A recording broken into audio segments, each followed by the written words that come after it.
Afternoon, or everyone. It's my pleasure to welcome you to the 19th seminar in Phase 4 of our International Interdisciplinary PhD in Progress weekly seminar series, organized by the Global South Network. Before we begin, I would like to thank Dr. Salman Riyad, lecturer in law at Leicester Law School and founder and chief convener of the Global South Network, for organizing this weekly seminar series. Many thanks to Nauman for inviting me to chair today's session. So my name is Olin, and I am a lecturer in employment law at the law school, Lancaster University. Prior to starting and working in the UK, I worked in China as a lecturer in law for almost 7 years. My PhD thesis and recent research have focused on platform work, particularly food delivery riders in China, and examine the role of law in shaping their struggles and resistance against the poor working conditions and low pay. That's about me. And now please allow me to introduce the two discussants and one peer commentator for today's session. So our first discussant is Dr. Angel Noble, who is a senior lecturer in employment law at the Faculty of Business and Law at Anglia Ruskin University.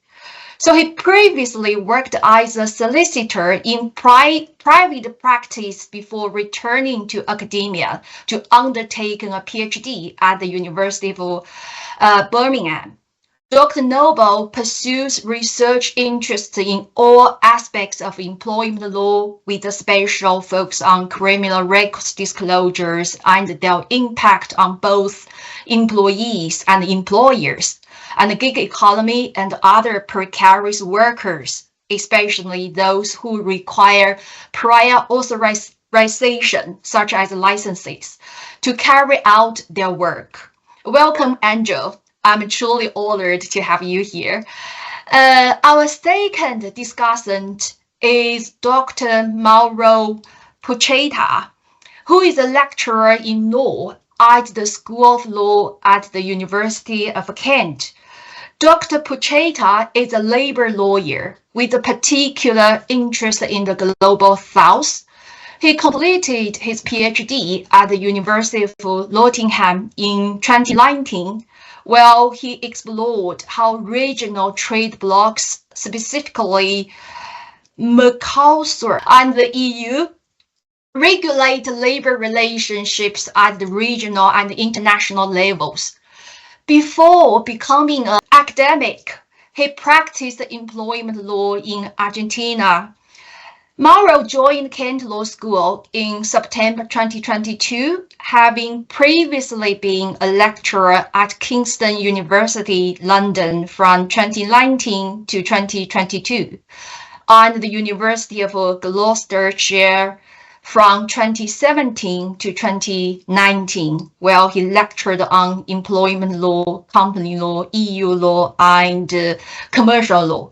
Thank you very much, Mauro, for joining us. Jorge Leyton Garcia is the peer commentator for today's session.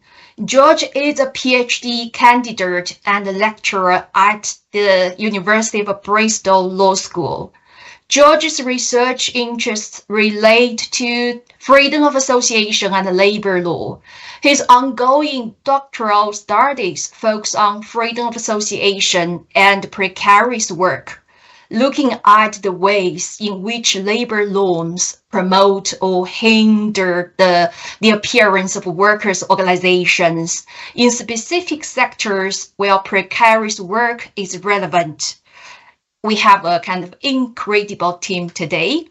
So last but not the least, our today's guest speaker is Bashman Mohammed, who is currently conducting doctoral research within the framework of workers' participation in corporate governance at the University of Aberdeen. Bashman is also a union lawyer with experience in union organizing, strategic litigation, policy advocacy, and donor-funded projects in Africa, Middle East, and North Africa. He has implemented several donor-funded projects on workers' rights and provided consultancy services for international organizations like the ILO.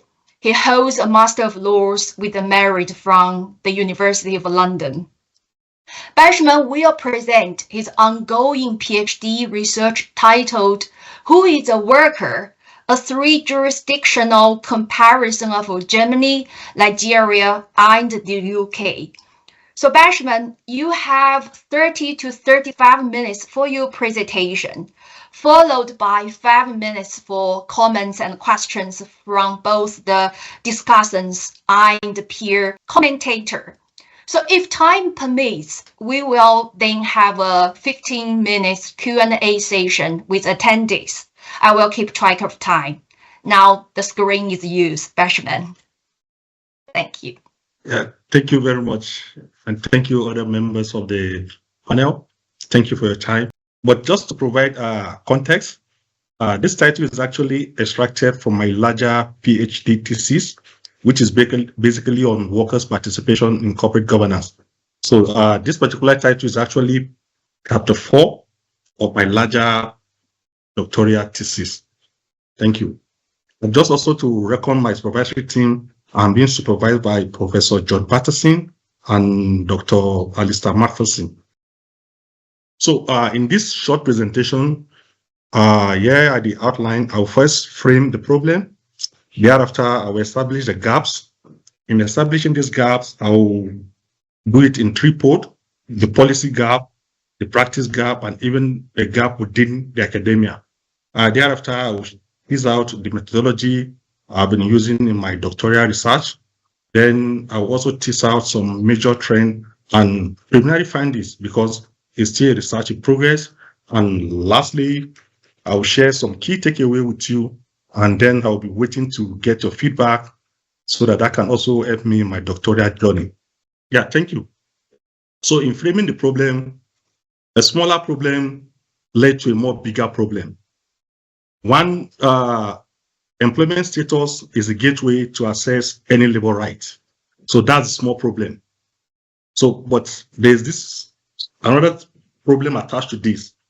You need to define a person in employment so that you can know whether he or she is eligible for labor right or that benefit. But in doing that, that led us to a more bigger problem because our national government, transnational organizations like the ILO adopt different approaches. Even regional bloc like the EU also adopt their own separate approach in providing a legal definition to persons in employment. And that created a more bigger problem. So it is this bigger problem that is of interest to me as a doctoral researcher, and that's what I intend to share with you. So I said that this bigger problem led to three gaps. The first is the practice gap, the second is the policy gap, then the third is the research gap. So under the practice gap, because individual national government, transnational organizations like the EU, the ECOWAS, in the African context all adopted their different strategy in defining persons in employment. So this lead to lack of certainty or clarity in law. Example, citing from the UK experience is the case of, in one hand, the UK Supreme Court, in the case of Aslim and Uber, classify platform workers to be a worker under the LEMB category. But in another breath, in the case of international independent workers of Great Britain and Deliveroo, the same Supreme Court gave a different reason. So this kind of lack of clarity is not peculiar to the UK alone. It cut across. So this is one of the examples of the more bigger problem in the practice side of it. Then in the policy side of it, there's policy incoherence. I'll be citing the Nigerian example here because this is where I'm from. In our Trade Union Act, a single act for define a worker to mean the same thing as an employee. In the same, under the same framework, they were using the word workers and employee interchangeably. But in truth and in reality, they are not the same. Then in the research gap is this, the little literature I've scanned, I realized maybe probably because of the Brussels effect, majority of the literature are Eurocentric. Just you keep seeing comparison between one European country and the other, and heavily left out in this investigation is what is happening within the context of the Global South. And I'm happy this is the proper forum to raise that the Global South is highly marginalized in terms of literature on this subject matter. Okay, so to onboarding these gaps, I adopted a mixed method. First, the doctrinal aspect of it, wherein I look at the text of the law, analyze the various judgments. Then I also look at the non-doctrinal aspect of it. That is how this actually applies in practice. There's an interesting provision under the Nigerian labor law, section 91, that defines a worker. It's an old legislation. I think it's older than me. I used to joke about it. It's a 50 years old legislation. They define a worker as very extensive. Then they now started saying that an engineer, a medical doctor are not workers. That law was passed during the colonial era. So it's a relic of colonialism. Then majority of the workers in Nigeria are within those doing domestic work, farm work. The drafter of that legislation didn't envisage a Nigerian being a medical doctor. So that's the same law that's still operative in Nigeria, section 91 of the Labour Act. Exclude a medical doctor, a lawyer like myself and some of you here, being a worker within the context of the Nigerian legal framework. So those are the things I look at. Then to make a meaning of my research, I adopted another methodology of doing a legal comparison. Even looking at the UK, where we derive majority of our legislation because of our colonial affinity, the UK has moved on to change some of this law. We are still stuck where we are.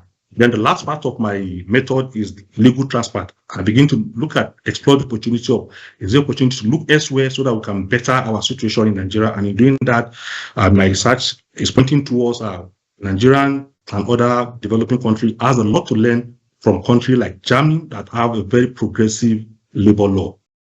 Okay, so a caveat, my research is still work in progress. But at the moment, these are some of the trends I've successfully pieced out. In terms of approach to employment status, in Germany adopted a binary classification of having employee and self-employed. Whereas in UK, it is also be like that until the case of Aslim and Uber, wherein they created the LEMB. Though the LEMB has been always there. I think this is section 230 of the Employment Relations Act, but I think that particular Supreme Court judgment made it more pronounced, the LEMB category. So in UK at the moment, we have a 3-tiered employment classification: the employee, the LEMB worker, then the independent contractor. But outside that, we also have some other minor classification, like an officer of a company, those are directors, and also the public servant. And so then in Nigeria, the big elephant in the room. Nigeria is in the state of chaos. The state is, the situation is unknown. As I referenced earlier, the Trade Union Act of 2005, for example, is using the word employer and employee interchangeably. But towards the end, there are some promising legislation coming up now that I think our drafters are being more careful. They're trying to differentiate between employer and employee. But at the moment, in terms of defining persons in employment, the situation in Nigeria is a bit chaotic. Okay, then on the transnational level, I also look at the ILO, the EU, because of the Basel effect and others. So in the context of the ILO was also not a bit helpful, because I think in its over 100 years of existence, it has struggled to come to a harmonized definition of persons in employment. But rather, I understand is a constituent kind of arrangement wherein representative of workers, government, and employee come together. So there's that contestation. So what it has adopted so far is a context-based approach. In a particular convention, they might define a worker to mean this. In another, they define a worker or an employee to mean another thing. So there's also no unanimity or an harmonized or universal definition of persons in employment, even within the context of the ILO. And that's the global standard setting body. Then in the EU, the EU also has its own challenge, because I think what exists in the EU is a piecemeal social policy kind of jurisprudence, because what obtains in Germany, even though might not obtain in countries like France, even though they are within the same economic area.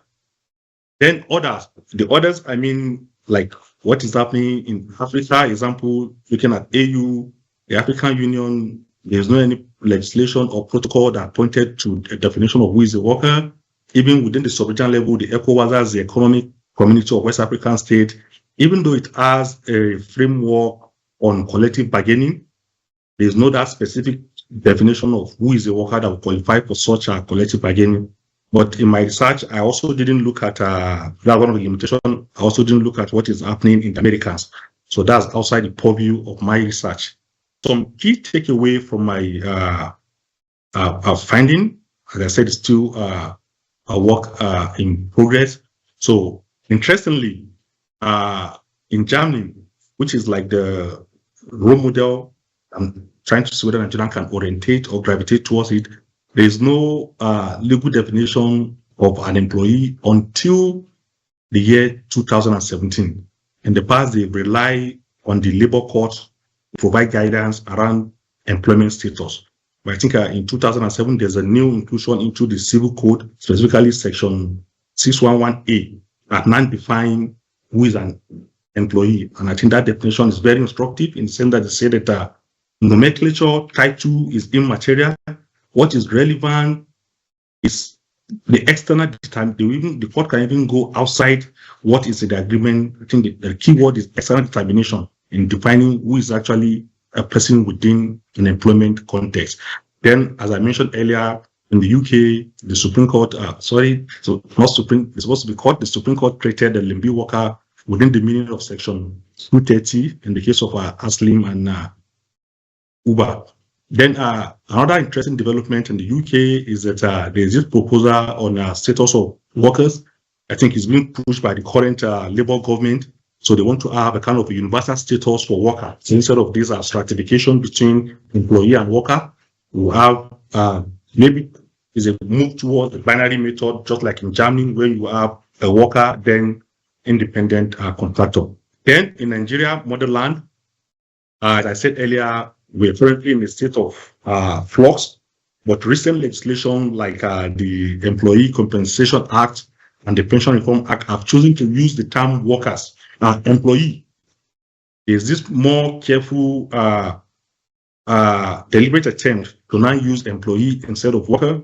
Recall that I mentioned that the principal labor law in Nigeria used the word worker, and that definition of worker is very restrictive. As we speak, I'm not qualified to be classified as a worker in Nigeria because I'm a professional. They say professionals are excluded. And I mentioned earlier that that particular law was made within the context of colonial administration, where maybe the drafter didn't envisage a professional in Nigeria to be a medical doctor or a lawyer at that time. So also within the context of the ILO, I mentioned earlier that there's no such universal or harmonized definition of persons in employment. Rather, they use the context-based approach, and there was a deliberate attempt in the 90s to achieve that, but that wasn't achieved.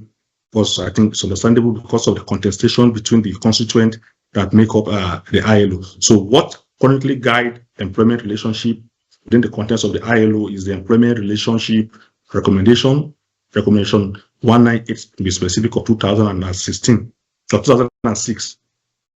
Then at the EU level, there are some promising, especially within the context of the digital labor platform, wherein there's a directive on improving working conditions on the platform that places a presumption of employment relationship and shift the burden of proof on the platform. That's a bit promising, but also in the sense that that same directive empower states, member states of the EU, to look at their national context in domesticating that particular directive. Then lastly, the incoming International Labour Conference in Geneva has on its agenda issue of decent work in the platform. So also there are some optimism that probably maybe that will provide another opportunity to revisit the failure of the 90s to actually have a comprehensive or harmonized definition of who is a person in employment. Yes, so thank you for listening. I intend to make this very short so that my essence of this is so I can get more feedback from you and that I can improve on my ongoing doctoral thesis. Thank you very much. Thank you very much for the very interesting presentation, Bashman. It's very efficient. You finished within 20 minutes. Okay, now I think I will hand it over to Dr. Andrew. Would you like to start with the first comments, please?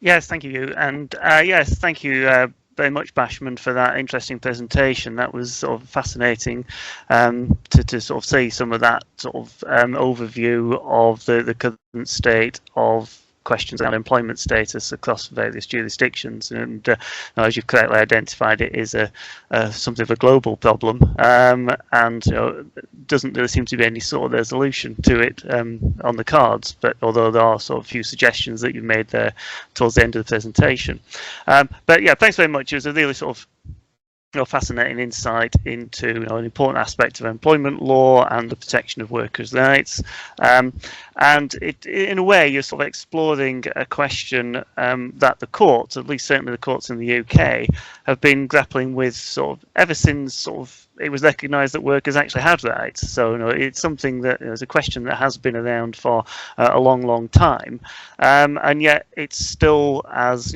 as fresh and relevant today as it's always been, as a result of changing modes of work and particularly the advent and the growth of the platform employers and gig economy. So it's still very much something that's very relevant for all workers and for employment lawyers to explore. So it's a sort of, I'm sure, a very sort of useful contribution. I realise it's only part of your thesis, but I'm sure it'll be a very useful contribution to the current state of debate around that sort of area.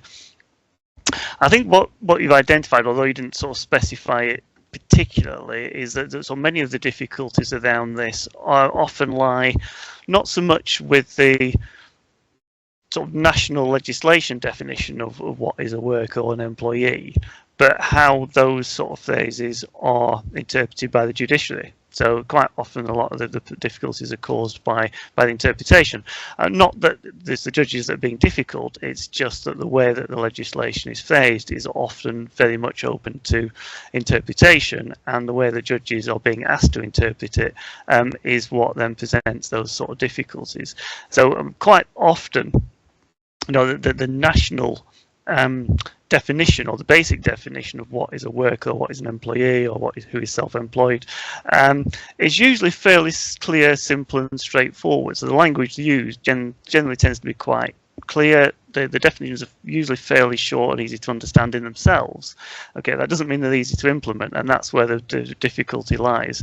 So apart from, of course, within Nigeria, where I think you've explained very clearly that there is an awful lot of confusion and a state of flux around who exactly is a worker, and the way that is interpreted then may lead to sort of different results that may seem inconsistent depending on which particular definition you're using. So, but generally, the actual basic legal definition is usually fairly straightforward in itself, easy to understand in itself, but the difficulty comes then when it comes to the courts having to apply that, and they are having to do that against an ever-moving and ever-changing backdrop of different employment practices, wider notions of what employment is, and the extent to which people who provide some sort of labour should have rights and how those should be protected. So, so that's sort of the difficulty that courts have and the judges have in interpreting the legislation, and then even then when the courts do make attempts to try and set out some sort of guiding principles that can be used, then they then have to cope with employers, and platform employers, unfortunately, are notorious for this, is moving the legal goalposts, or at least moving the basis upon which people are employed. So there will be, you will see, particularly as an example, after the Aslam and Uber case in 2021 after the Supreme Court, Uber then changed all its contracts, and it had done that actually on every occasion when it had lost the case in the lower courts. So every time it went to the Employment Tribunal, the Employment Appeal Tribunal, the Court of Appeal. Every time the decision went against them, Uber lost in every single one of those for them. But every time they did that, they try and change the terms of the contracts to try and adapt, so that they tried to fit in with the court ruling, and yet nevertheless still maintain that those workers were outside the scope of legal protection. So it was so that's something that the court's having to grapple with, and that's why the whole situation is still very much very, very open-ended. So so that's sort of a potential difficulty with sort of what you're trying to do, and it's a very sort of worthwhile project that you're undertaking here. I thought the sort of linking it to the international perspective, or looking over the international perspective by looking at sort of the position of sort of the transnational bodies like the ILO and the the European Union, and their attempts to try and derive some sort of coherent definition of who should receive these sort of protections. I thought that was a really sort of interesting angle. It's something that's not that widely looked at, so it tends to be fairly overlooked in a lot of the mainstream literature, at least, and because there tends to be a tendency to focus on the national definitions, which you've explained in different jurisdictions. So I think that's an interesting angle from which to pursue your research. I think from sort of the methodology, I appreciate sort of the methodology, and I think sort of the approach that you've taken does seem to be a very sound one. Particularly because, as I say, sometimes the issues are around judicial interpretation. I think the sort of doctrinal approach there is a very good one, and I think that's a good one to sort of develop your thesis from. But also, I think it's good to sort of have that mixed methods where you are bringing in other areas. So I think it's an excellent idea, to see the perspective from different legal systems, particularly as they cover, a different forms of legal systems. So you've got civil codes, or common law, or statutory based law, I think that's a very good way of approaching it, and I think a very good way to pursue your research.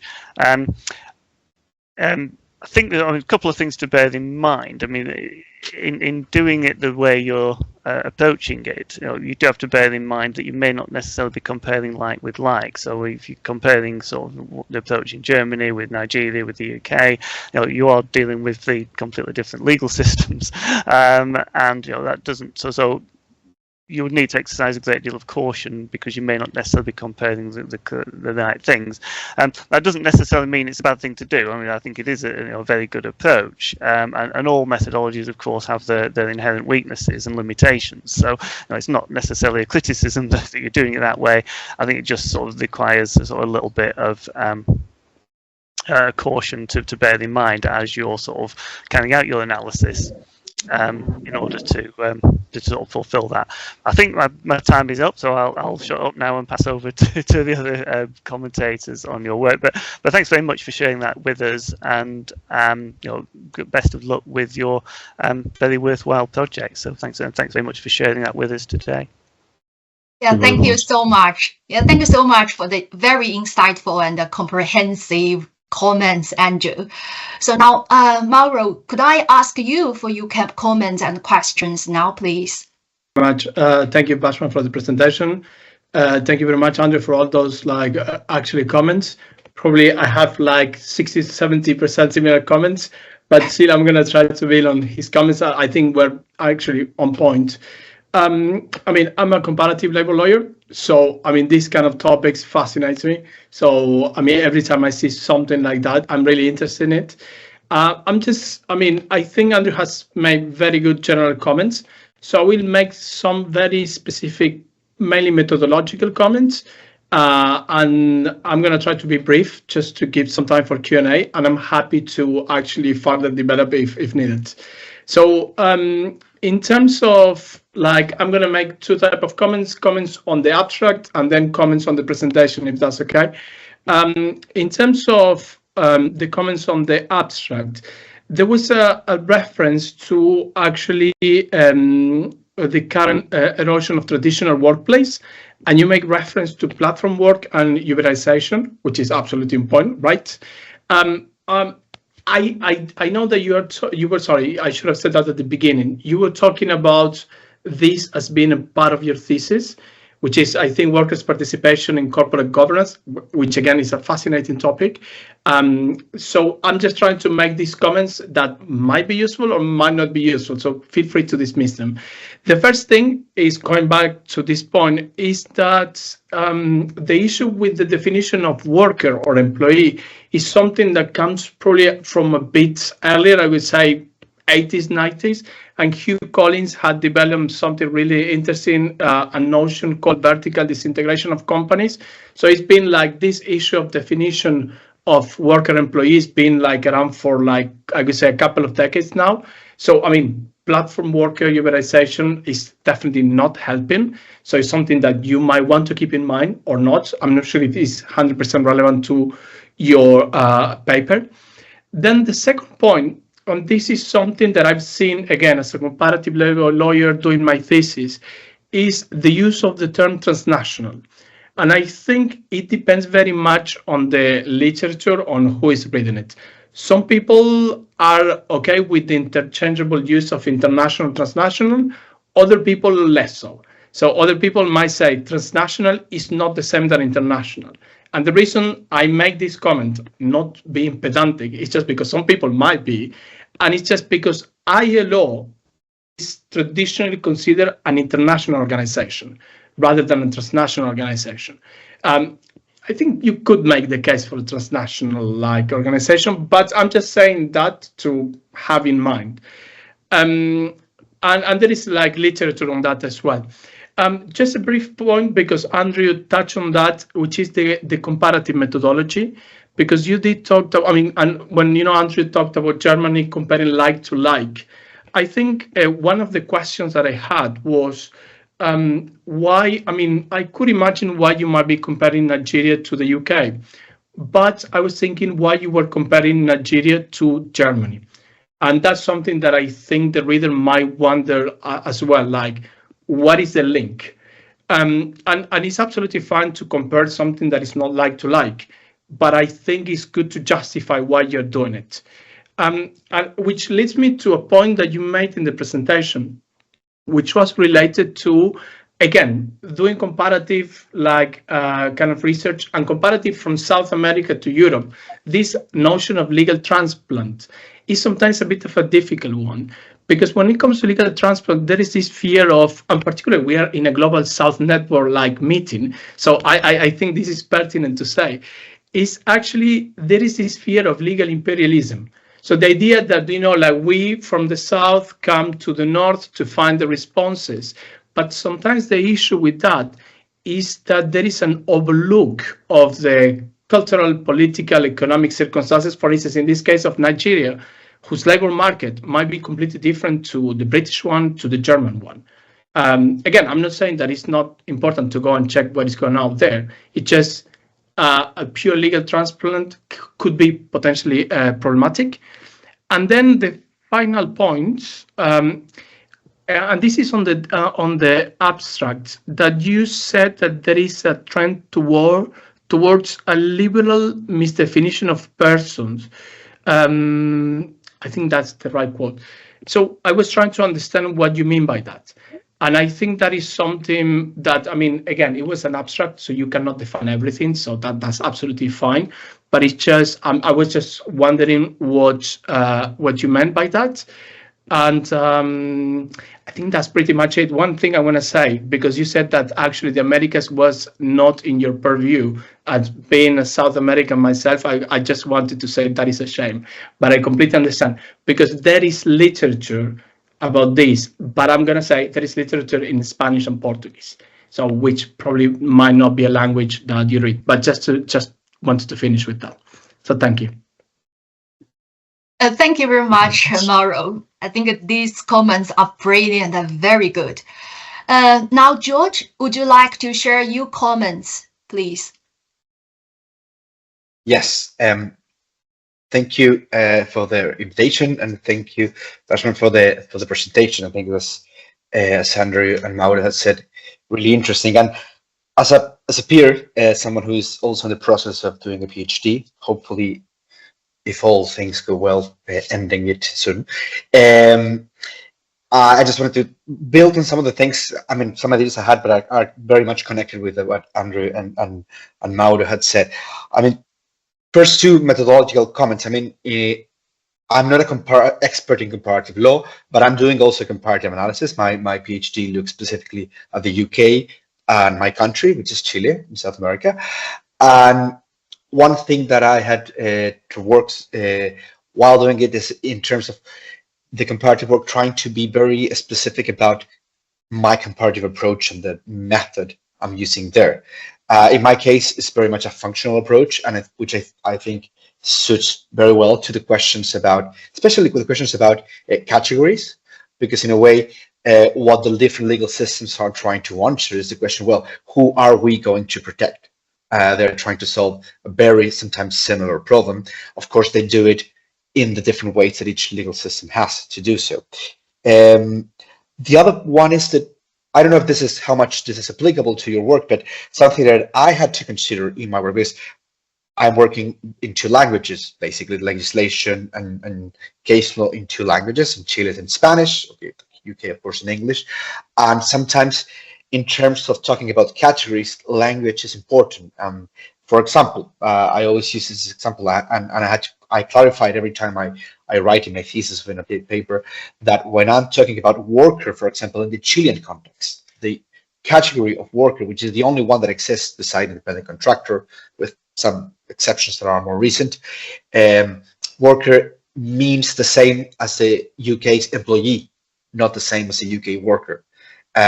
Because it's the category that is completely the more traditional one covered by employment law, which has access to the whole array of employment protections. And I think that's important. And I don't know if it's applicable to, but it's just something that I usually recommend, to have a lot of consideration to language and clarify that in your work so that it can be accessible for persons who don't necessarily speak other languages that you might be considering. The other comment I wanted to make is also to consider, this applies to the UK, I think, a lot, I don't know, the systems, but that the categories are sometimes more fragmented than what they seem. For example, you have in the UK, you mentioned the two cases in the Supreme Court, the Uber Naslam and the Deliveroo case about platform work. Those are two very different decisions because they are about very different aspects of legislation, and the approaches are different. Because, for example, in Uber, we are mainly talking about individual rights. We're talking about working time. We're talking about minimum wage, among other things. And Deliveroo, we are talking about access to collective bargaining rights. So the definitions that we have, that are in the UK, which are in different statutes, they all tend to converge in what they, in the requirements of what they ask, but they are applied in very different contexts, and sometimes the courts, well, what we can think about that is another topic, but it tend to have not necessarily consistent answers to that. So that's something to consider. The final point that I was going to make, I wrote it down here now.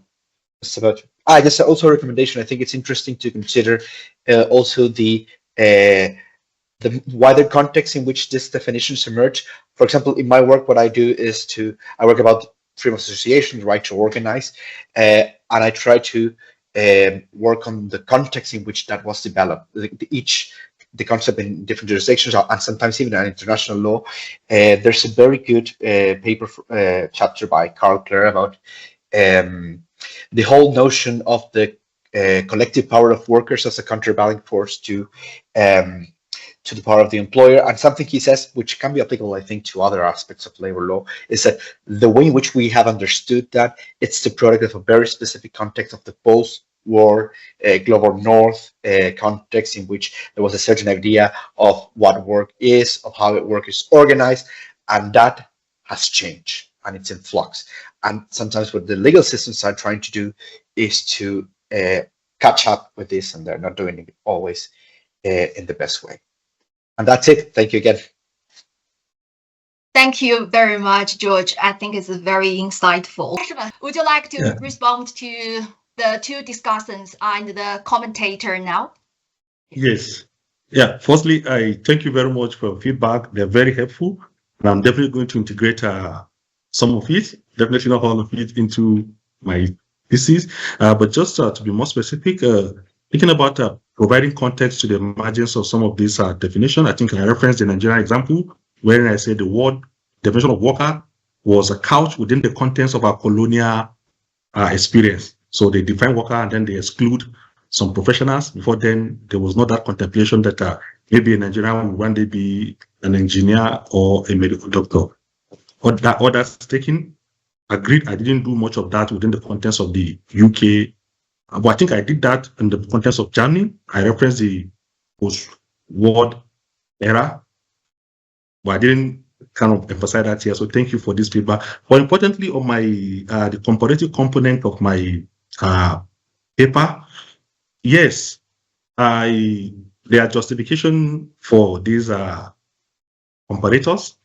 One, why UK, Nigeria, UK, or let me say the British colonized Nigeria, and since then, even outside our colonial affiliation, we've maintained business relationship, and 90% of Nigerian law is derived from the UK experiment.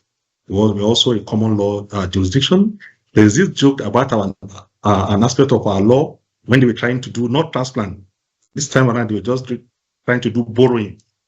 In drafting that legislation, they mistakenly smuggled UK into Nigerian legislation, but I think that has been corrected. So that's just on the lighter mood. And then why German? Yes, a separate legal tradition, a civil law in terms of classification, but also Germany and Nigeria has a lot in common. They both have the same political structure. Germany is also a federal state like Nigeria. And then they equally have a specialized labor court outside their regular conventional court. And then importantly, on the business or the practice aspect of it is that there's a huge presence of German companies in Nigeria. So I think trying to do a comparison in that respect is also a bit justifiable. But all in all, I appreciate your feedback. I will integrate it into my work. It's still research in progress. Professor Andrew, thank you very much. I was at your last presentation on, I think, was it a week ago? So I also picked some wisdom from there. Thank you very much. And also, Professor Mauro, I'll touch base with you so that I can share some of those material with me regarding the comparative aspect of it. Thank you very much. So I wait for other feedbacks and questions. Okay, thank you very much, Bashman. And thank you everyone again for being so engaged. And I noticed that we have a large audience today. So it's real Q&A session now. We have 10 minutes left for Q&A. So does anyone have any comments or questions? Please feel free to put your question in the chat or put up your hand up or just speak directly. I think Josh, Josh has it. Please, Josh. Thank you very much. Yeah, that was a really good presentation, and also the comments from the rest of the guys was really interesting. I was just curious about one point though. It's kind of similar to what Jorge was saying on the comparative element. If you're going to compare EU law and international law, it's a bit tricky. You need to be really cognizant of the fact that EU law and international law, yes, EU law is a type of international law because it's treaty based, but fundamentally it's totally different. It operates on the basis of a shared political commitment, which means it's easier to get reform in areas that are politicized. So Labour, it's much easier to find these kind of compromises through EU law, whereas internationally you don't have this commitment, you can't really get these changes. So I was just curious about, if you're going to pull in an international element, how would you really go about that? I mean, I understand there's a connection between Nigeria and the UK legally. Others have pointed out, and you've clarified the connection between Germany and Nigeria, but I'm just curious about what's the relevancy of international law at all? Because in the EU context, it was really politically driven. It was not market driven at all. It was very much so rooted in ideology, whereas internationally we just don't have that at all. So I was just curious what your thoughts on that would be. Or if that even made sense. If you need me to explain anything, no problem at all. No, thank you for that feedback, Josh. I think that's very helpful. I saw the nexus with the UK with the EU law is the fact that the truth is Germany has a lot of influence on EU legislation, and that's why I'm looking towards that directive, and vice versa to the EU. Germany being a member state of the EU will also be influenced by some EU legislation. So that's why I'm looking also into the EU to have a sense of what is happening at the EU level, so that by the time my understanding of legal transparent is not just borrowing. It's also looking at adaptability. Yes, I think as Professor Mauro mentioned, the fact that it's working in UK does not mean it will work within the Nigerian context. No two countries are the same. Even in Germany, within the regions, there are some discrepancy in terms of their labor law framework. So I understand that. So the easier justification I can give for looking at EU for now is because Germany is a member state of the EU, and even before now, the UK is also a member state. And there's also this possibility that one way or the other, they kind of are impacted themselves. So that's a lame, sorry to use that word, the lame justification I can give at this stage of my PhD. Okay, maybe I should rephrase it slightly differently. I suppose the question more so was, what's the point of the international element, less so the EU element? Because with the EU, you have political isomorphism, so states are politically similar. But internationally, we have the complete opposite. So I was just curious, what do you predict, or what do you feel that you can pull away from the international element through the ILC? How do you think these changes in labour law would occur? Because it's not going to be political, and in the EU, it wasn't political. It wasn't economic, it was political. So it's curious more so on that element. Where's the connection with the states? Okay, it's just, I think that's one thing I have to interrogate further. Sorry, no, I was just curious about the international element. Yeah. That's what one aspect I will need to interrogate further. But thank you for this feedback; it's very helpful. Yeah, thank you very much, Josh and Bashman. Any other questions from anyone else? Yeah, Mauro wants. Yeah, please jump in.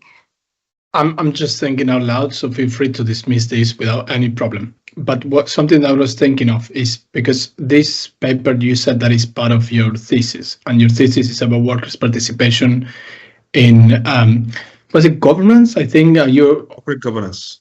Yeah, corporate governance. So, I mean, one of the arguments I can think of is in terms of from a company law perspective, there are like two clear differences between the UK and Germany, particularly like in Europe in terms of workers' participation. So the UK is very reticent to just accept any sort of participation of workers in boards, whereas Germany is just in general the example of like, you know, like workers sitting in boards. So, I mean, from that perspective, I don't know what your thesis is about other than the title is something that I think potentially could justify, you know, like saying that's what I'm looking at the UK case and the German case is from a corporate governance perspective is kind of two cases that are like almost the opposite. And then within that, you might just wonder, okay, who is a worker who gets to sit in a corporate board in Germany, for instance? Still, I would try to find a way to link it to Nigeria. And just one final question, comment. You mentioned that Nigeria is a federal state. I mean, Argentina, where I'm originally from, is also a federal state. But labor law is federal law, so it doesn't matter if it's a federal state. Is labor law in Nigeria also federal, or is it a matter of provinces or states? Yes, the same thing with Germany. Is matter under the federal exclusive legislatively, so it's only federal government that legislates on labor. The same thing also applies to Germany, so there's that mutuality between Germany and Nigeria in terms of labor law legislation. Thank you. Okay, thank you very much. Anyone else? Questions or comments? If not, probably I think we don't have enough time to get into a more detailed discussion, but we did have really good discussion. So now it's time for us to finish up. So thank you very much, Bashman, for such an insightful presentation for your project, which developed our understanding of the concept of worker. And many thanks to Dr. Noble, Dr. Pucheta, and George for the brilliant and constructive comments. I really think so. It's pretty good from my perspective. And to everyone who attended the session. The Global South Network warmly welcome PhD students from any discipline and any part of the world to share their projects and receive interdisciplinary feedback. Anyone interested in presenting their work or participating in a session can contact Dr. Naumann, founder and the convener of the Global South Network, at the email address provided in the chat box. And the next week, we have another very good talk, the colonial constitutionalism in the Global South. We can see each other next week. Thank you very much, everyone. So, take care. Bye-bye. Thank you. Thank you very much. Thank you. Thank you. Yeah. Thank you. Thank you. Bye-bye.